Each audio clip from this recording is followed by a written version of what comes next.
ഇന്നത്തെ ഈ ദിവസത്തിന് മറ്റൊരു പ്രാധാന്യം കൂടിയുണ്ട്. ഇന്ന് ലോക സംഗീത ദിനം ആണ് എന്നുള്ളതാണ്. സംഗീതം ഇഷ്ടപ്പെടാത്തവർ ഇല്ലാത്തതുകൊണ്ട് തന്നെ ഈ ദിനത്തിന് ഇമ്പമേറും. രാജ്യാന്തര ഭേദങ്ങളോ ലിംഗവ്യത്യാസമോ ഇല്ലാതെ ഈണവും താളവും ആസ്വദിക്കാനുള്ള ഈ ദിനം ശുദ്ധ സംഗീതം പോലെ സുന്ദരമാകട്ടെ.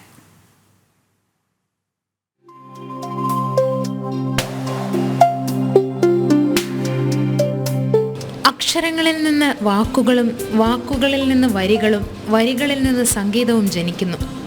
അവിടെ മനുഷ്യ മനസ്സിലെ വികാരങ്ങളുടെ സ്വതസിദ്ധമായ മാധ്യമമായി സംഗീതം മാറുന്നു. വേദനകളെ സംഗീതത്തിൻ്റെ മാസ്മരിക ലഹരി കൊണ്ട് സാന്ത്വനിപ്പിക്കാനും സന്തോഷത്തെ അവയുടെ കൊടുമുടിയിലെത്തിക്കാനും സംഗീതത്തിന് കഴിയും. വരികളിലൂടെ പ്രണയവും വിരഹവും അടുപ്പവും അകൽച്ചയും സംഗീതത്തിലൂടെ പകർന്നു നൽകുന്നു.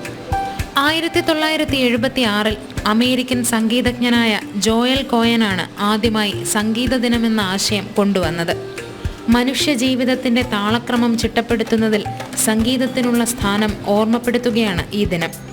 ദിവസം ഒരു നേരമെങ്കിലും ഒരു മൂളിപ്പാട്ടിലൂടെ കടന്നു പോകാത്തവരായി ആരും തന്നെ ഉണ്ടാകില്ല. രാജ്യമോ ഭാഷയോ ലിംഗമോ ജാതിയോ മതമോ വ്യത്യാസമില്ലാതെ ഓരോ ഈണവും താളവും ആസ്വാദ്യകരമാകുന്നു. മനസ്സിനെ തൊട്ടറിഞ്ഞ ഗാനങ്ങൾ തീർത്ത, ലോകത്തെ വിസ്മയിപ്പിച്ച പ്രതിഭകൾക്കായുള്ള ആദരവ് കൂടിയായി ഈ ദിനം മാറുകയാണ്. എൻ്റർടൈൻമെൻറ് ഡെസ്ക്, ജനം.